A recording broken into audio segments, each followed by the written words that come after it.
भारत के अंदर राजनीति के बाद अब खेल में भी सांप्रदायिकता देखने को मिल रही है। भारत के अंदर इस कदर सांप्रदायिकता बढ़ चुकी है कि अब भारत के मशहूर क्रिकेटर तक पर सांप्रदायिकता फैलाने का इल्जाम लगाया जा रहा है। दरअसल सांप्रदायिकता का ये विवाद उस वक्त खड़ा हुआ जब उत्तराखंड क्रिकेट के कोच पद से भारत के मशहूर क्रिकेटर वसीम जाफर ने इस्तीफा दिया। भारतीय टीम के ओपनर रहे जाफर ने अपना इस्तीफा देने के बाद कहा था कि क्रिकेट एसोसिएशन ऑफ उत्तराखंड उन पर दबाव बना रहा है। क्रिकेट एसोसिएशन ऑफ उत्तराखंड उन पर दबाव डाल रहा है कि वो अयोग्य खिलाड़ियों को टीम में चुने।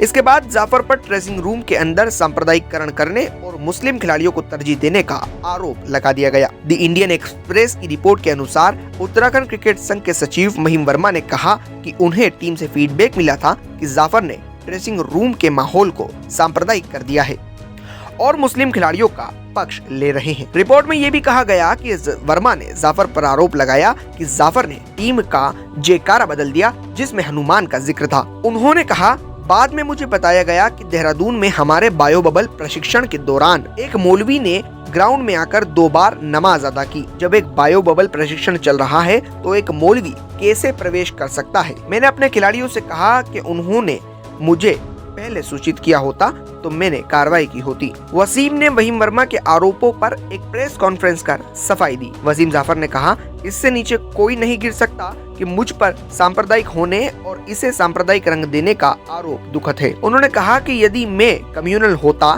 तो मैं कहता कि अल्लाह अकबर बोलो। मैंने सत्र को सुबह कर दिया होता जिससे कि मैं दोपहर में नमाज अदा कर सकता।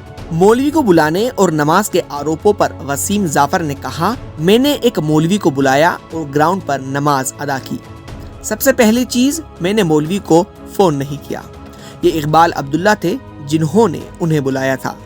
शुक्रवार को हमें नमाज अदा करने के लिए एक मौलवी की जरूरत थी। इकबाल ने मुझसे पूछा और मैंने हाँ कह दिया। अभ्यास समाप्त हो गया और हमने ड्रेसिंग रूम के अंदर नमाज की पेशकश की। ये केवल 2 या 3 बार हुआ, जब वो भी बायो बबल सत्र शुरू होने से पहले। हनुमान के जयकारे के आरोप पर जाफर ने कहा, मुझ पर खिलाड़ियों को जय हनुमान जय के जयकारे करने की अनुमति नहीं देने का आरोप है। सबसे पहली बात, किसी भी खिलाड़ी ने कोई जयकारा नहीं लगाया। हमारे पास कुछ खिलाड़ी हैं जो सिख समुदाय से थे और वो कहते थे रानी माता सच दरबार की जय। इसलिए मैंने एक बार उन्हें सुझाव दिया था कि हमारे पास गो उत्तराखंड या कमॉन उत्तराखंड जैसा कुछ होना चाहिए। जैसे जब मैं विदर्भ के साथ हुआ करता था तो हमारी टीम का नारा था कमॉन विदर्भ, और ये मैं नहीं जानता जिसने नारा चुना। ये खिलाड़ियों पर छोड़ दिया गया था। वर्मा ने ये भी आरोप लगाया था कि एक बैठक के दौरान वसीम ने उनसे कहा, आप क्रिकेट के बारे में कुछ नहीं जानते। वर्मा ने कहा कि न केवल मेरे लिए बल्कि चयन समिति के लिए भी उनका व्यवहार एक मुद्दा बन गया था।